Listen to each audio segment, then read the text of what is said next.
for me, it was a lot easier. My uncle had a 1963 Corvette Stingray, and my brother and I went with him to the World's Fair, and I very vividly remember how proud I was of that car and how beautiful it was. It was the future. The car itself was the future, and the World's Fair was the future. And I was, I was in kindergarten, so I don't have many memories around that time, but the World's Fair definitely was one of them. No step parents involved, however, in my story at all. I do remember, though, about 6 months later, he was in a car accident with his Corvette Stingray, and the hole with the fiberglass, it just fractured like glass, and he was literally crying. That's from that. It was a very traumatic experience, and I think I learned don't buy Corvettes because they're very brittle, and back in those days they were. They were. Global business is not brittle. Global business is something that is very resilient, and despite the efforts by countries and crazy people and tariffs and laws and requirements, somehow we're able to maneuver through. Those of you who have been doing global business for a while know that it actually used to be a lot harder even than it is today. With the technology today is facilitating it to be much, much easier. Certainly communication is much easier. We're able to do some amazing things. And so that's why we have, and I saw someone asking, what's the difference between today, the League of Opportunities, and what we did yesterday or the day before called the League of Extraordinaries. League of Extraordinaries is all of you are extraordinary for doing global business. And it's basically us getting together and helping each other. Today, it's more about new things that should be on our radar screen. And I'm going to start with Karen Bedish of Bank of America, because they always have some really interesting things at Bank of America that most people don't know about. And I remember in the early days of Global Chamber, a gentleman that still works with Karen, Vince Thielander, said, most people don't know what all the services that we have. And even when they know, they don't do the right thing. And so that inspired me to think about, for Global Chamber, not just to educate, but also to entice, also to encourage, also to work with members and others to be able to not just see these opportunities, but also to actually do something about it. The famous saying, see something, do something. We're so busy. And sometimes being busy means we don't do what we should be doing, even if it's going to save us time, which is the ultimate irony. Karen, thank you so much for your support and collaboration. You've been with the bank so many years with so much experience. You look way younger than you must be, and maybe all of the good business that you've been doing with clients of Bank of America has kept you looking so young. And thank you for also being nimble-minded and thoughtful. Amongst a big bank, sometimes it does get feels like a little bit of a barrier, but you make it very welcoming and very service oriented. And thank you for that, doing it for the bank and also as a member of Global Chamber. What would you like to share today about what's going on at Bank of America? Thank you, Doug. Well, I am going to use the outline provided to me so that there's a structure to my comments. So, the first thing I want to talk about is that I strive to be an ambassador of the bank and of the Bank of America and Merrill enterprise. So that's a lot, right? So you might want to meet someone at Merrill for personal investing. Your company might need a 401k that's Merrill. You might be a high net worth person or know a high net worth person that wants to speak to our private bank. You might be a better fit for small business banking. I'm in business banking. You might be a larger company that would go to our middle market group. We offer a lot. So I just strive to be an ambassador. And if you have a thought or a question about how Bank of America can help you, then, my goal is to get you to the right place. It may not be me. So bottom line is introduction to people and resources at Bank of America and Merrill. The next item was what is the best client company partner that I can help? So the way that we're organized is we have small business, which for the most part is banking businesses that generate between 1 and 5 million in annual revenues. And then in business banking, where I sit, we're looking at 5 to 50 and above. And then we have middle market, which is mostly the public companies in the state. And important to note, we're banking companies that are headquartered here. There are some nuances. For instance, I had a leadership team, decision makers located here, but their asset was in Long Beach, California. We banked them here because those people were here. So there are some nuances like that. But for the most part, businesses that are headquartered here, we can bank any size company. So we'll just find the right line of business for whatever the revenue size is. One of the things that, when it comes to the Global Chamber, obviously we're meeting some people that are from, it's foreign direct investment coming into Arizona, and they're having a hard time finding a bank.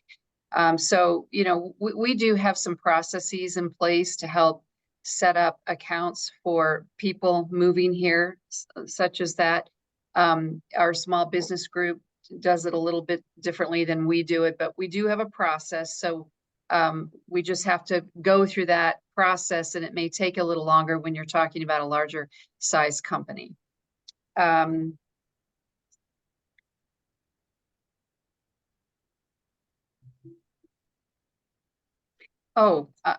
the international side too, I wanted to mention that a lot of people think that they might need an account in another country in order to do business, but really you can use wires, local currency wires, spot wires, FX solutions to facilitate payments. So we do open some in-country accounts in some other countries, but it's not always necessary.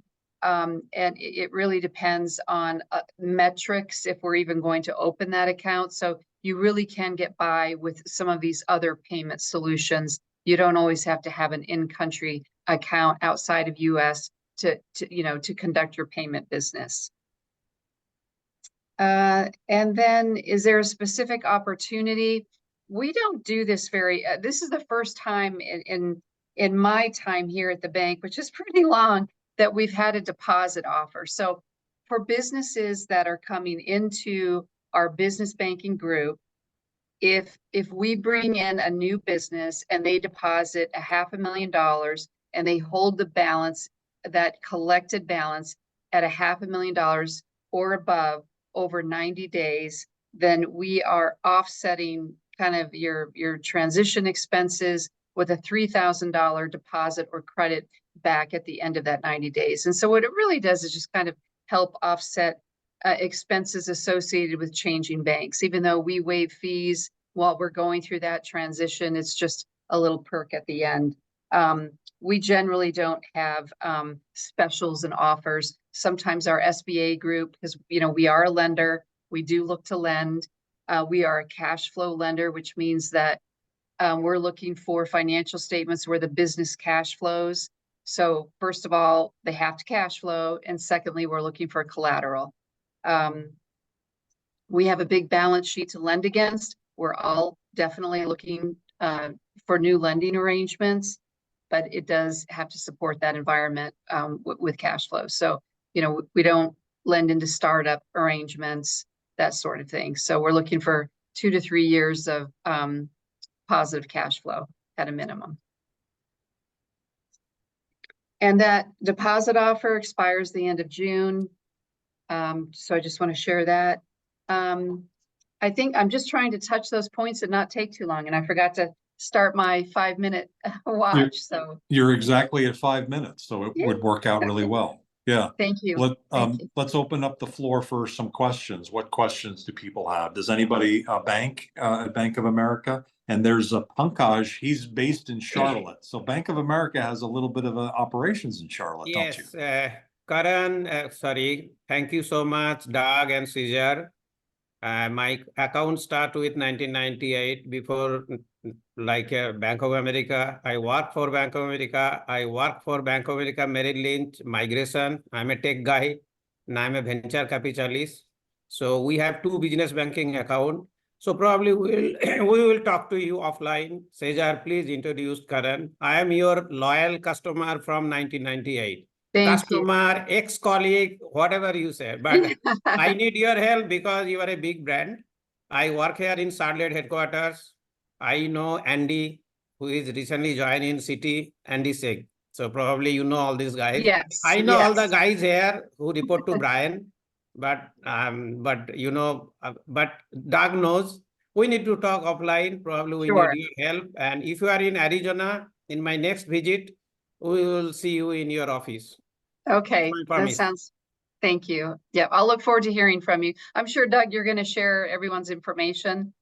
We will. Yeah, we'll make a note. And similar to League of Extraordinaries, here at League of Opportunities, we make notes. Cesar usually is making notes, almost always, and there's already introductions being made. Thank you. So we'll get you connected. What's your favorite thing about Bank of America all these years, Pankaj? You know, I work here as an employee. Then, you know, this is my whole life with the US in the Bank of America. Now I am a venture capital, two business banking account with Bank of America.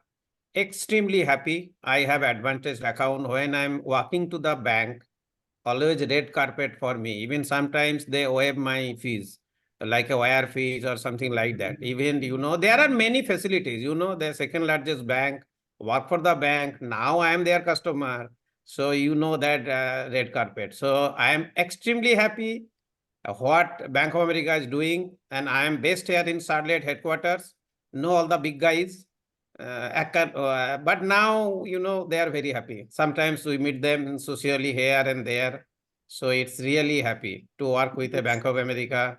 And also we are going global, same like you, Dubai, Singapore, and some other countries. So probably I need to talk how to all this, but I don't know to waste time. So we'll talk to Karan and we'll meet Karan. Thank you so much. Yeah, my pleasure. And I just saw an email flash across my screen connecting Karen with Pankaj. So Cesar is in the background and getting stuff done. I think that's pretty much the 10 minutes. And so we'll continue to move on. Karen, thank you for taking the time. Anything else you'd like to say in closing? No, thanks for having me today, Doug. Thank you.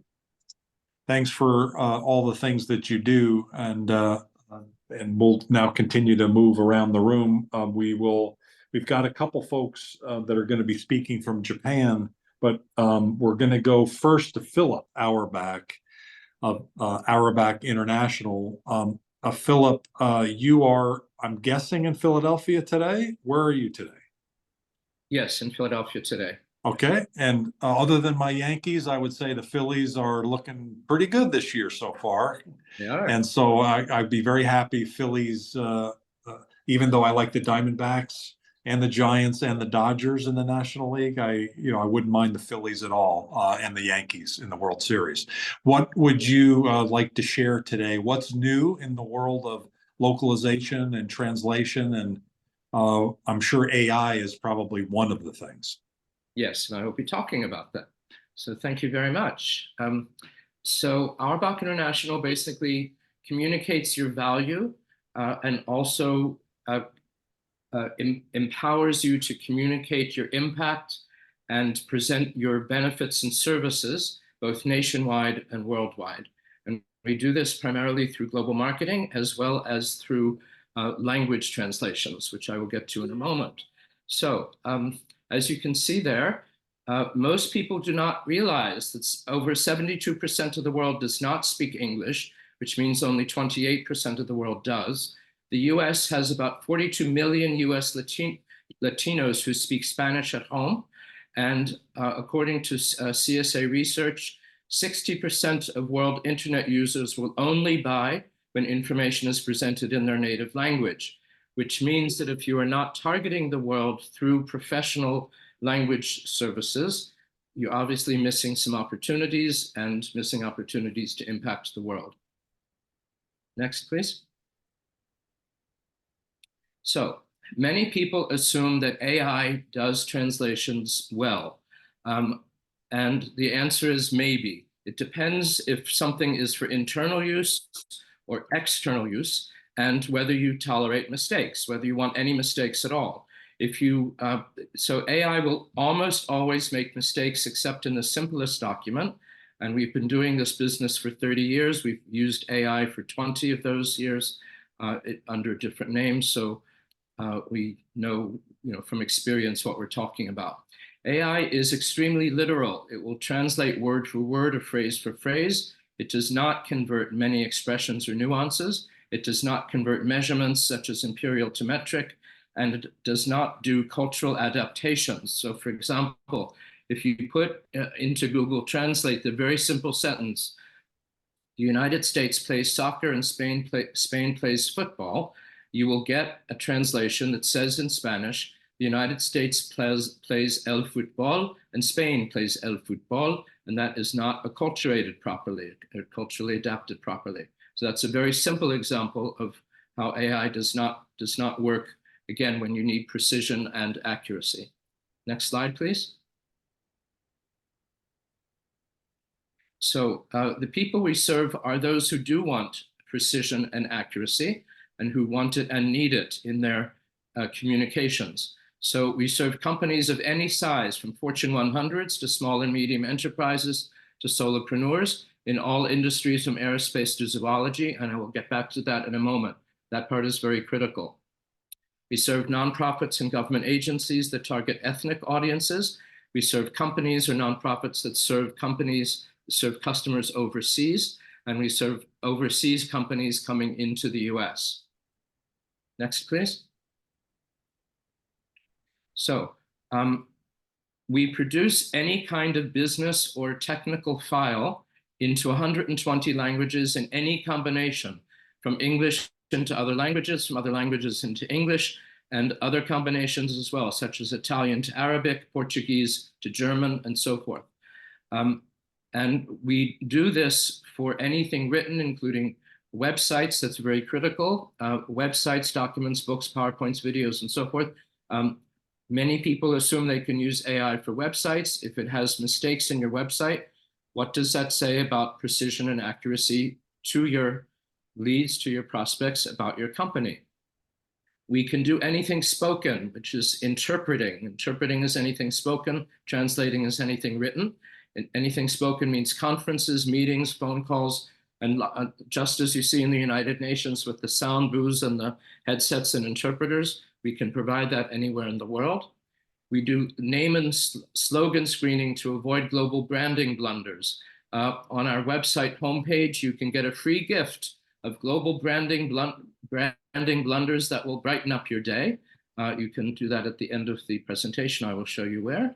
And we transcribe audio files from any language into any language, and of course do audio and video subtitling and dubbing, including a movie by and about the Dalai Lama. We did that into 21 languages. So if we're good enough for him, hopefully we're good enough for you as well.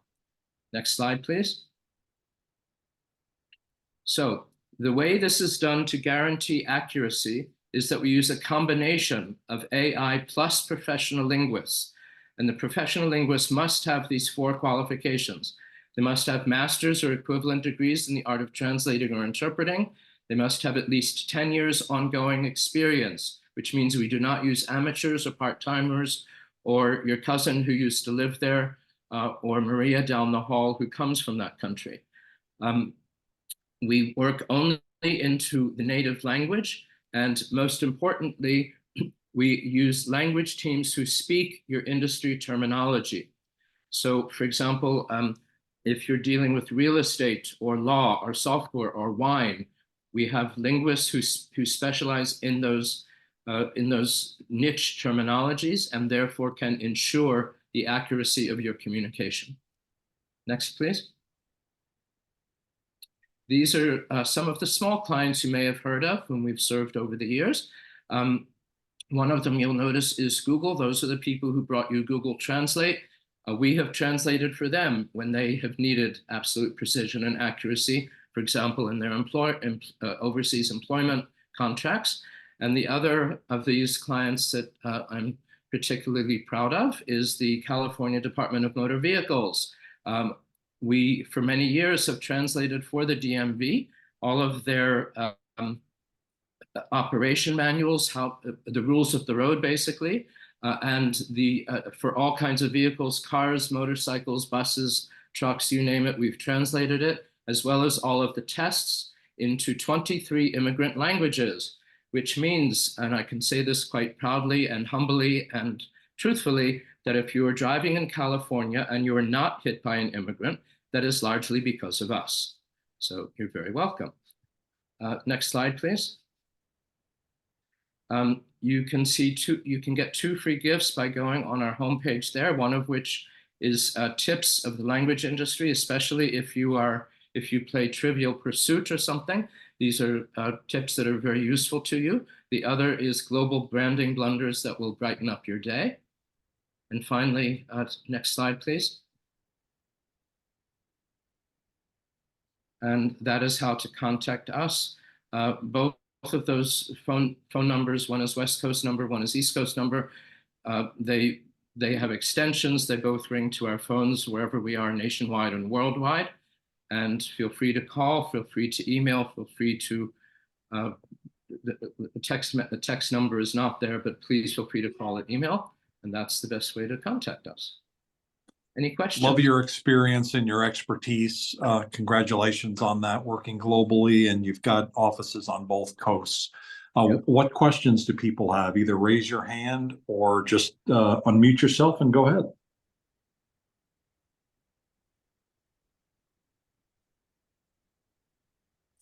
I'll bet you all have had some bad translation experiences in your lives, and you know when it can get really, really bad. It's one of those things. One of these binders behind me is a collection of bloopers. I do collect them. They're funny signs from all over the world. And I hope none of your companies appears there, because I would not want to embarrass you, but I have no problem doing that. So, Philip, do you end up working with like a company's existing web provider to help them, put the proper translation coding out there? Not the coding per se, but the words of the website and the format, the design. Yes, the design of the website. We absolutely do that. And we've actually had some, I think, Global Chamber members who have used, and this is a common mistake. They think that their internal people in Europe, for example, can prepare a website in English for the United States. We've received it here, and we've had to acculturate it or culturally adapt it because the words were accurate, but it was never done in a way that would appeal to Americans, benefits or appeals to Americans. So just because a person speaks a language does not qualify the person to translate or interpret, and also to culturally adapt. So we do all of that to ensure that you shine. Very interesting. And we'll get you guys connected for sure. There's really, really great work that they do. I see Mona is in the call, and Mona's a new member of Global Chamber. I think you're in Florida, right? Or you're somewhere. That is correct. Hi, Doug. Yes, that is correct. I am in Orlando, Florida. In Orlando. This is an area you know very well, isn't it? Yes, I've been here for 34 years. And the world of translation and localization is one, and cross-cultural work. Yes. Can you just briefly introduce and say hi? Absolutely. Good evening, everyone. This is my first time attending, so bear with me. I still trying to understand the etiquette and the protocol of what happens here. Hopefully, I'll get there soon. My name is Mona Lou Sharkawi. I'm originally from Morocco, but I've been in several countries. I've been living in the United States for 34 years. Graduated from UCF here with Masters in Political Analysis on International Relations. I do speak about 6 to 7 languages. I have represented about 129 clients from all over the world. Wow. What do I do for a living? I've owned a real estate business for 21 years, focusing specifically on foreign nationals, investors here in the state of Florida, and corporate portfolios. And Okay. throughout my experience, I've developed a passion, call it that way, for cross-cultural work, be it communication, negotiation. And every time I work with new clients from different part of the world, I was observant learner, wanting to know, okay, how do they communicate? How do they make decisions? How do they negotiate? So I developed a passion, and the last 2 years, I started consultancy, training and speaking on cross-cultural, basically specifically on leadership, team performance, and profitability. So cross-cultural communication, negotiation, team performance, and all that good stuff. Okay. Well, could we make a connection between you and Philip, and so that you guys are connected? And of course, anybody else who's interested in connecting with Mona, let's get that done as well. Yes. Congratulations on the transition that you've made and the expertise that you've developed over the years. One of the people actually were helping through one of the other chapters work is from Morocco, and we've been working through some cross-cultural things with her as well. So she might be an interesting connection for you at some point as well. Thank you. Thank you for jumping in, and thank you for being a new member. Thank you. Any words, Philip? I think we're at the end of your Q&A period. Is there anything else that you'd like to say in closing? Two quick things, Mona. We've served two small companies in your neighborhood, Disney and Universal Studios, translating for them. And also a service that may be very beneficial for many people. We have a service called OPI, over the phone interpreting. So if you need to speak to someone by telephone 24/7 in any language, you contact us, we'll give you the instructions to do so and a PIN. And it's a very small per minute charge. So if you're Korean or you're Thai or you're Greek is a bit rusty at the moment, and you need to speak to people in those countries, we can facilitate that through a third party, very trained and confidential telephone interpreter. Fantastic. What if the two people both speak English, but my wife is a Greek American and I'm a Polish German American, and we're having an argument? Is the service work in that case? I don't want to get involved in diplomatic. Okay, very good. Yeah. Let's see. Actually, next week we will be married for 42 years. So we've had a lot of diplomatic challenges over the years, for sure.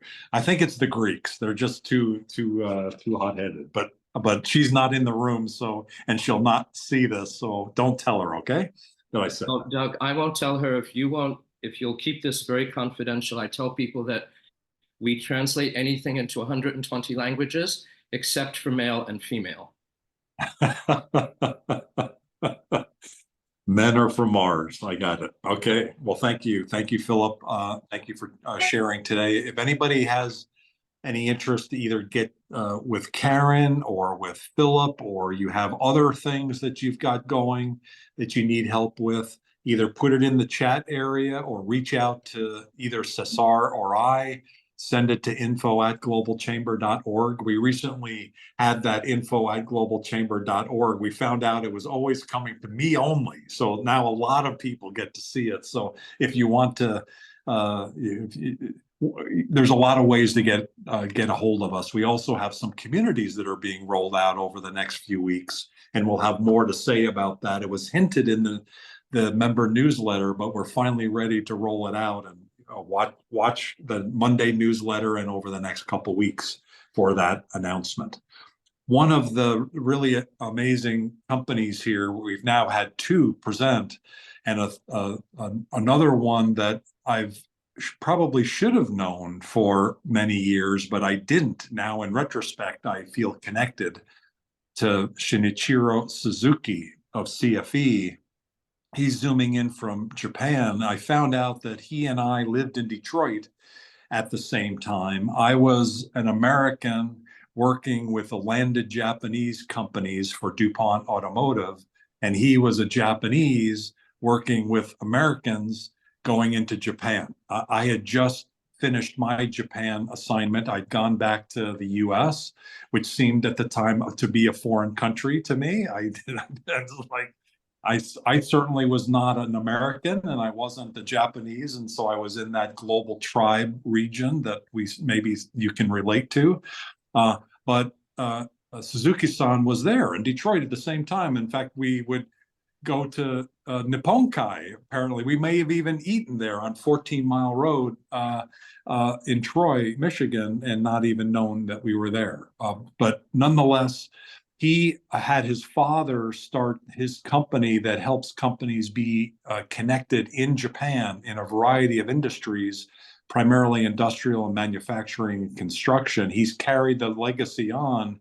I think it's 50 years, but you'll have to correct me. I'm sure I'm wrong, but it's a long time, lots of experience with premier companies landing in Japan, and that's what he does it better than anybody else. So Suzuki-san, thank you for joining us today. What's new? What's going on? What should we know about the company and anything else you'd like to share about Japan? Oh, good morning, good evening, good afternoon, everybody. I'm Shin. I'm based in Tokyo, Japan. Doug-san, thank you so much for your very nice introduction. You know, a little bit sort of, I think, exaggerated. You know, I'm not that amazing, but I'm sure we should have come across any time while I was in Detroit. Anyway, I'm a second generation of the company, as Doug-san said. Well, indeed, I have sort of a DNA of helping overseas firms who wanted to do business in Japan, and I also help Japanese companies who wanted to expand their operations, export from Japan to overseas. I'm recently getting some inquiries, and now I'm talking with I'm now helping 3 Japanese companies, my clients, who have almost no experience exporting from Japan.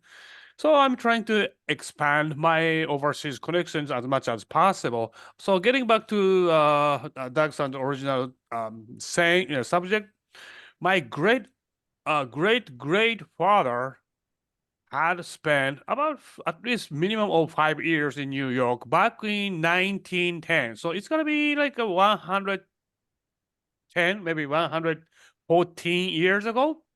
Wow. He had established a company and hired local American people in New York, and he had run his company and made good success, and he came back.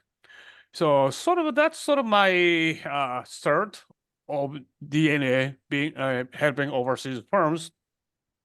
My father started his own company back about 1965, so about 60 years ago. He established 3 companies, and one of which I already took over. So I'm sort of doing same thing, and I spent about 10 years in Michigan, automotive hurt, as everybody knows. Nowadays, I'm involved in any companies or many industries, either investment, software, AI, or international tax or translations, whatever, because I do help Japanese when I help Japanese clients of mine. I usually team up with other professionals. I don't think I can do great job just by myself, especially when we try to do some business overseas. I do need some help from local people in that country to better serve my clients. So I'm so happy to hear and see many faces, some of who seems like familiar, some of who I think first time to meet. So once again, thank you so much for this introduction, this opportunity. Look forward to being connected. Hopefully, Doug-san will help me to connect with many people, right? Absolutely.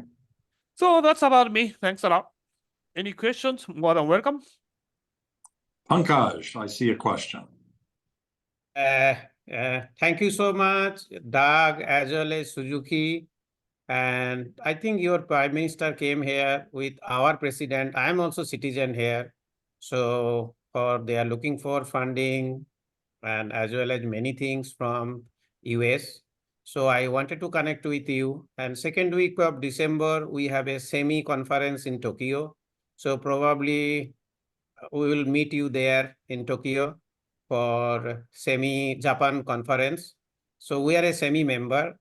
So we wanted to connect Caesar with Suzuki, and we wanted to help Japan for funding, because the Japan PM looking for US funding. Again, they are coming back, compete with China, with, the all countries. So we wanted to help your country. So we need your help.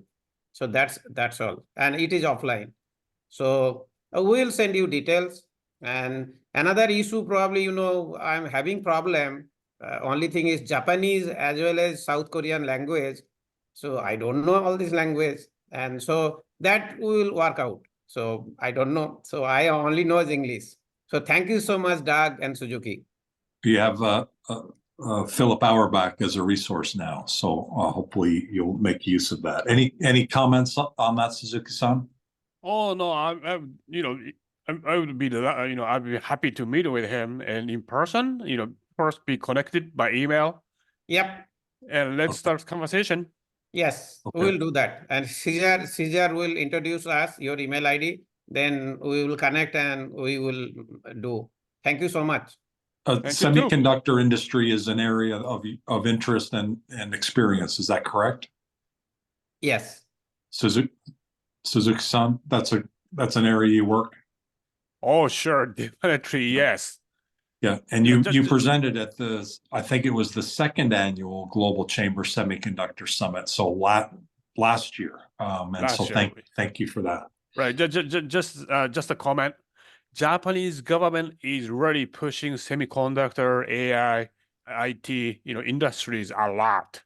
They are funding, sort of they are financing, or they are getting some money involved, billions of dollars. So there is a very strong tailwind for that industries. Fantastic. Yes, Sounds and good. one minute, Doug. Actually, all the Microsoft, all the big companies, Google, and everybody is investing in Japan now after the Prime Minister visit. So he is requesting US investor as well as company to Japan. So we try to help them. That's all.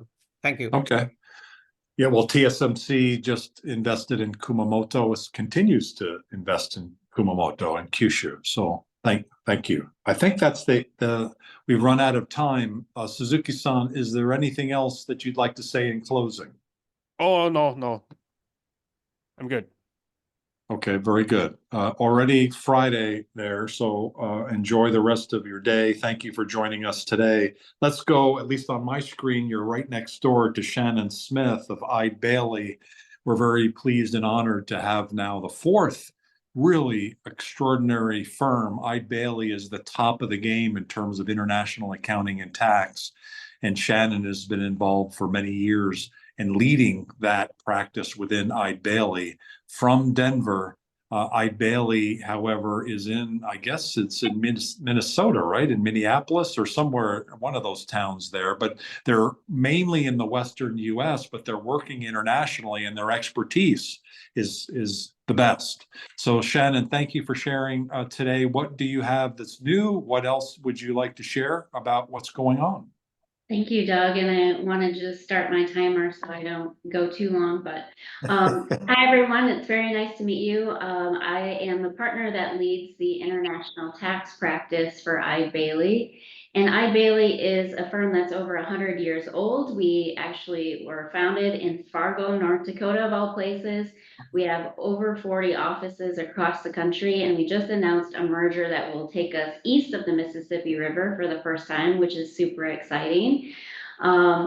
One thing that I wanted to mention is that we have a team of 25 dedicated service professionals that assist companies and individuals on the international front. So we are dedicated to handling all the international tax issues that come up. And one of the things that we have done that is new over this past year is really honed in on assisting companies that are coming into the US. So we are seeing, for many different reasons, a lot of, especially manufacturers, moving into the US, building distribution centers, setting up manufacturing even. And so we have built a team around that. So that's our inbound services group. And some of the things that we can assist with are all of the things that they need when they first arrive. So that's setting up structure, that's introducing them to a number of professionals, which hopefully some of you can be on that list as well. And also helping them determine, what states they can be in, helping them determine if they're eligible for any credits or incentives when they're coming to the US as well. If entities or if companies are making acquisitions, we have a whole M&A team also that can assist in that way as well. For our international tax services group, we work on everything from the initial planning of structuring to helping with all of the underlying compliance that comes along with coming into the US and having to deal with 50 different states and many more taxing jurisdictions than that. So we can help with getting all of that taken care of for the company, including transfer pricing, which is the art or science of pricing transactions between intercompany or related parties, which often happens, especially in the early stages there. I also wanted to mention that we have our global mobility services practice, and that is assisting companies when they're sending individuals either into the US to work, or US companies that are sending individuals out of the country to work. So we can help with the planning and compliance around that as well. Of course, being around for 100 years, I like to say we do all the things. So all the things that you would think an accounting firm would do, like audit and tax, etc. But we also do much more in that we have a tech consulting practice, so we can help companies in determining what ERP system works best for them, helping them implementing it. We also have a practice that helps with the accounting function internally for the company. So that's everything from payroll, bookkeeping, up to fractional CFO services. So it is quite a lot of things that we cover, and what we are doing now is really having one point of contact when companies are coming into the US to assist them in just managing all of the things that they will need, and hopefully helping it to be not so overwhelming for them. That's fantastic. How long have you been doing this work? So I have been practicing in tax and international tax for 24 years. So yeah, just hit my 24th year. So super exciting. I have lots of experience. I like to say that I tend to need to translate English to English, because a lot of times when companies are coming into the US, they have a certain, I'm familiar with what they're used to hearing in terms of if they're coming from another country. And so I'm helping them understand the US concepts, as well as when our US clients are moving overseas, just helping them understand what are the differences between doing business in the US and doing business in another country. Fantastic. And by the way, Karen, who was speaking earlier, she'll be with that Argentinian trade mission that's coming in next week as well. So you guys you'll probably meet in person if you guys potentially overlap on the same day. What questions do people have? Any questions for Shannon, please? Either unmute or raise your hand. Yes, please go ahead, Mona. Yeah, Shannon, hi. Would it be possible to share your information? I'd like to connect with you. Yes, absolutely. I'll post it in the chat. Okay. Hi, Shannon. I used to be a tax partner at BDO and a consulting partner at Anderson, specializing in foreign direct investment and business location services and incentives negotiation and so on. So there's obviously considerable overlap between what you're doing now and what I've done historically. So I would very much appreciate an opportunity to connect with you. I just did a LinkedIn search. I couldn't find you. Okay, yeah, it's hard to find a Smith on LinkedIn, so I'll also post my link to. All right, excellent. Thank you. Yeah. Sounds good. I know Landon Pitcher of Listo Global, primarily you're working with folks going out, but undoubtedly there's some cases where there might be some overlap. And Listo is headquartered in Utah, and Ide Bailey has I think, still pretty big office in Salt Lake, I think, right? Yes, actually, Utah is our third largest office, so I would love to connect and connect you with another international tax partner that's based there in Salt Lake. We are doing business with you already. Do you know Jared Oh. Johnson? Yes, of course. He's my partner. Yeah. Okay. He was one of my very first phone calls when we started Listo. Awesome. That's I can vouch for him. Like, he gets busy, so he can be hard to chase down sometimes, but one of the best. When we have a company that's going, to hire expats and sending people around the world, we bring him in and kind of eases our clients' minds right away to have his expertise. So, yeah. Thank you. Thanks for that. While we got you, Landon, you want to give 30 seconds what Listo is? You bet. Listo, we started 2 years ago. 2 years ago, May 1st, our three co-founders quit our jobs and decided, let's do this on our own the right way. We are a company that makes it easy to find, hire, and pay global talent. So 90% of our clients are US based, and they are hiring in other countries. Actually, 65% of our workers that are paid through the Listo platform are in Latin America.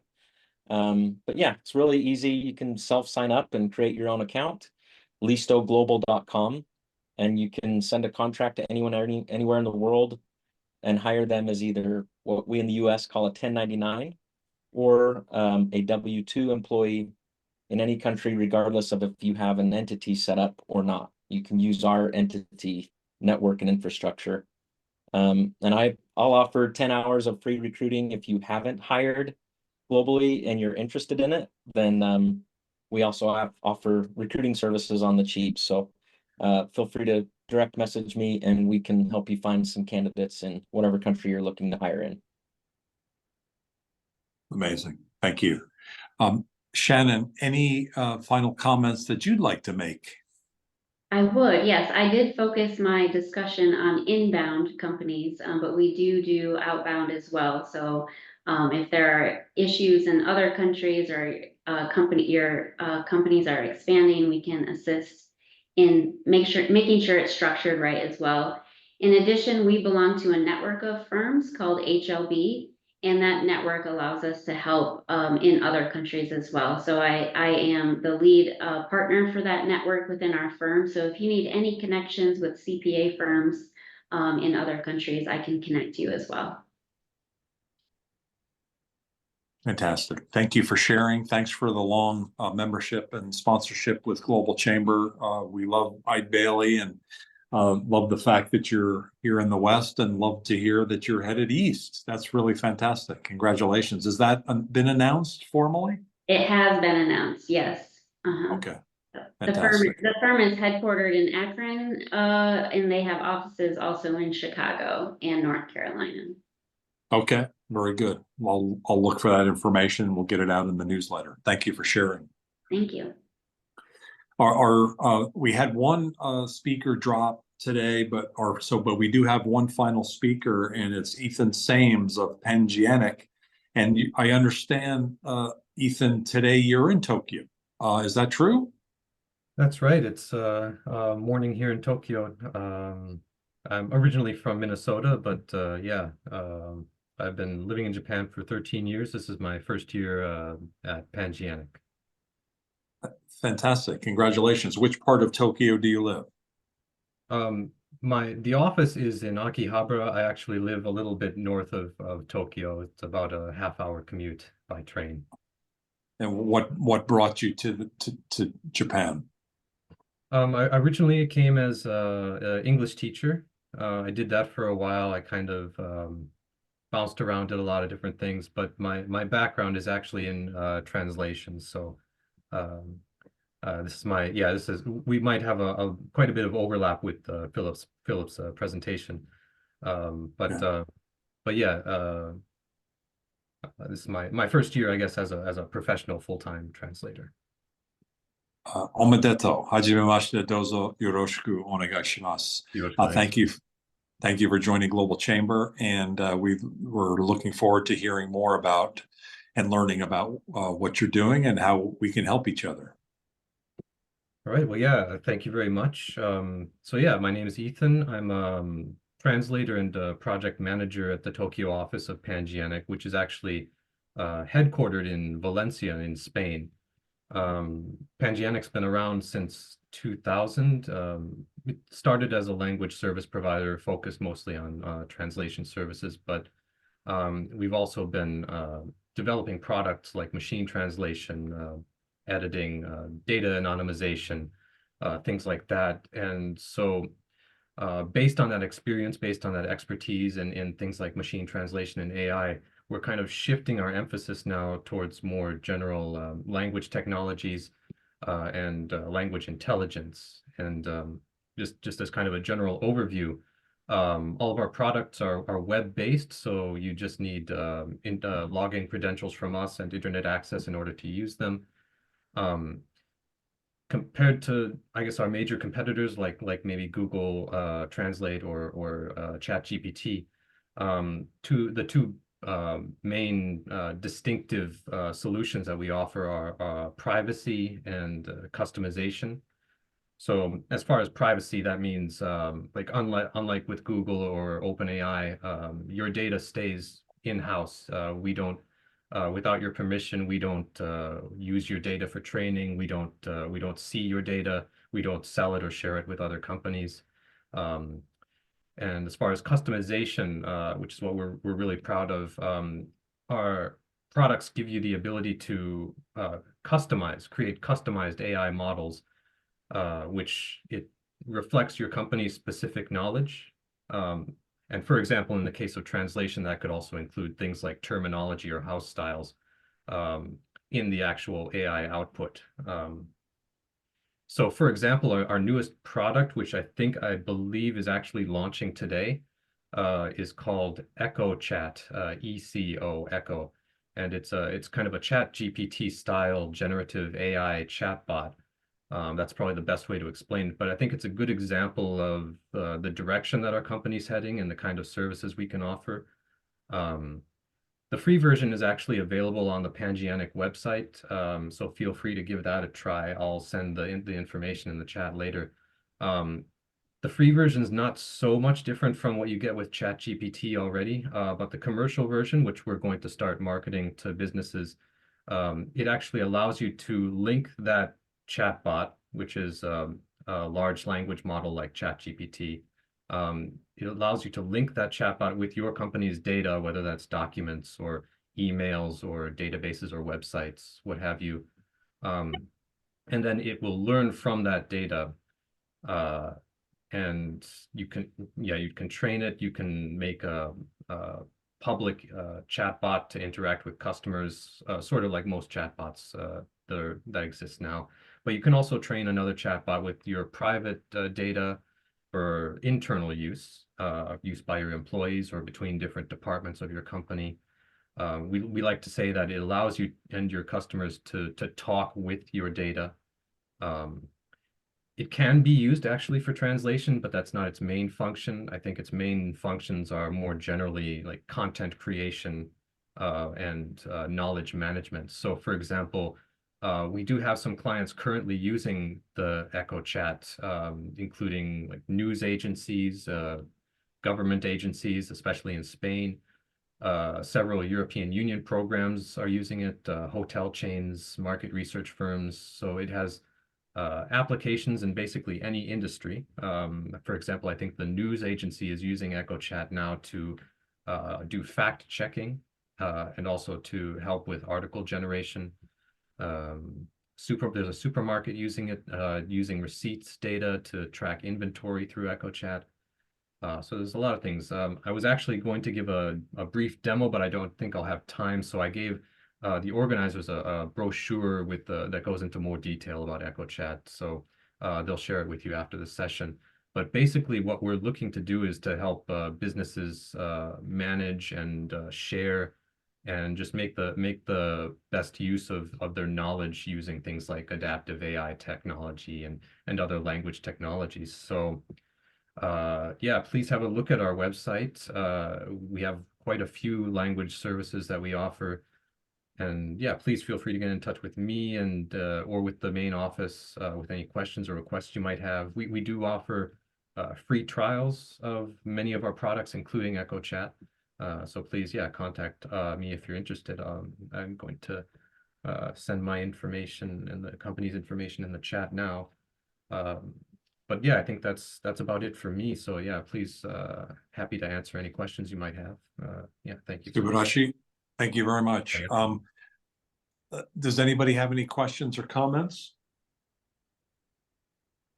And we normally don't schedule companies that are so close to what they're doing in this, and so sorry about that. But nonetheless, it's been great to learn more. And there's so much new in this field, and both of you, both Philip and you, Ethan, have explained, that this is an industry, first of all, that's vital, and secondly, that's changing and evolving, and AI is right in the middle of it. So thank you. I think we probably met you through Valencia, right? Through maybe Yuka and her. Do you know Yuka Nakasone, or do you have a connection there? Yeah, we were just recently connected through our CEO, Manuel Herrans, who I believe, yeah, is also involved with Global Chamber. Okay. So yeah. Yuka Nakasone is our executive director in the chapters in Spain, who's Japanese, and you're not Japanese, but you're in Japan, and your company is based in Spain, but there's Japanese. And then Philip's in the US and he's working globally. So I think we got a lot of the world covered in the conversation today. So thank you very much. I'd like to, if you don't mind, because we'd like to try to finish really close to on time. Bronis Gorlick is in this call. I've had the good fortune to meet him a couple times now, and most recently was just about a week or so ago. I was very positively surprised when the Exim Bank came to visit Global Chamber. Bronis was there. He does a lot of work in Eastern Europe, and he's a really tremendous expert on Kazakhstan and Uzbekistan and that region of the world, based in Southern Arizona. Go figure. Everybody else is thinking about Mexico, and Bronis is down there thinking about the world. Bronis, you want to take a minute and just introduce yourself? What do you got going on? Yes, hello everybody, and I'm very happy to introduce myself and my company. The company was founded in 1993, and since that time we work with Eastern Europe, with Central Asia, with Transcaucasia. Mostly we were the export-import company. After that we started some technical consulting service, and from this area, we moved a little bit to the business consulting. And today, I would like to bring to your attention a very unique opportunity that we just found in Kazakhstan. The preliminary note is that the C5+1 critical minerals, the dialogue is a diplomatic initiative aimed to fostering collaboration between the United States and 5 Central Asian countries: Kazakhstan, Kyrgyzstan, Tajikistan, Turkmenistan, and Uzbekistan. All of them are former Soviet republics. Its primary objective is to develop Central Asia's vast mineral wealth and advance critical mineral security. The dialogue provides a platform for sharing information about critical minerals, challenges, and opportunities, promoting connections between government officials and private sector industry, catalyzing investments, and collaborating on critical minerals and supply chain. By focusing on these goals, the C5+1 aims to enhance security, improve economic resilience, support sustainable development, combat climate change, and promote peace in the region. Meanwhile, the open information sources show that China controls 50 to 80% of world's tungsten mining and production. And today I would like to share some information about one of the world's largest tungsten ore deposits, which is located in Kazakhstan. It is in the South Jor deposit. It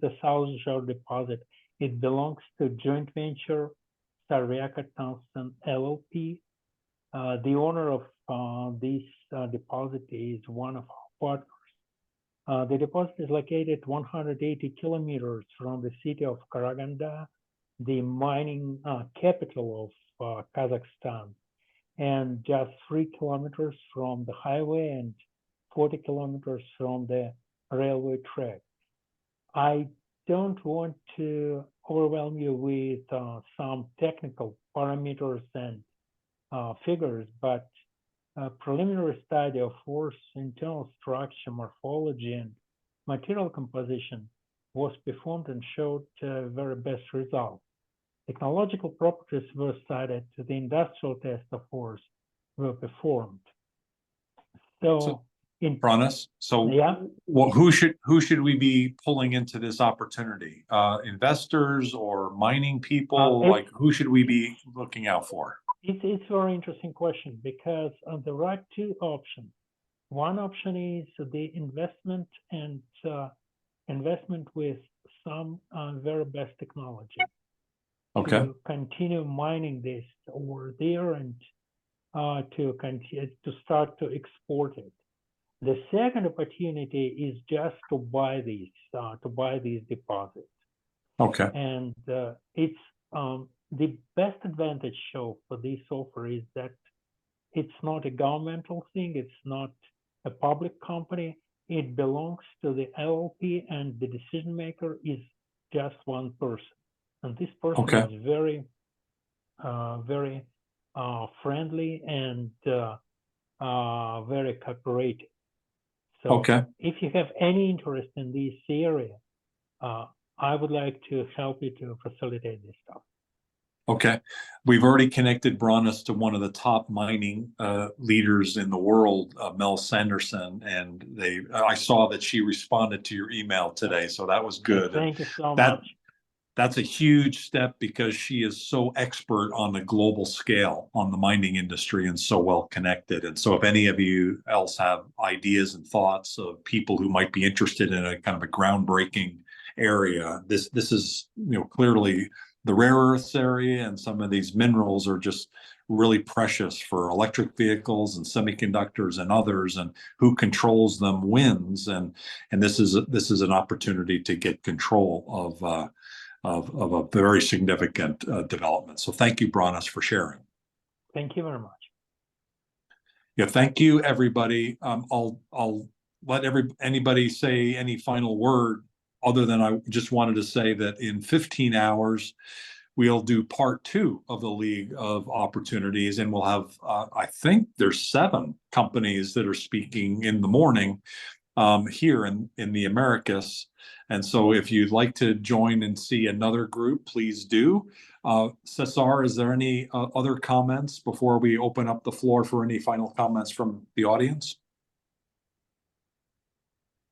Thank you, Doug, and thanks everyone who presented today. I've been taking notes and starting connecting some of you.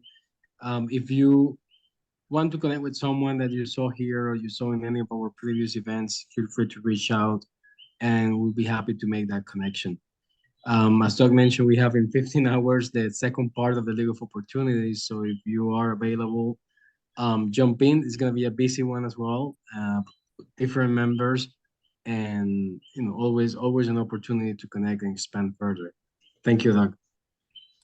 Thank you. Watch in the next couple of weeks as Global Chamber communities roll out.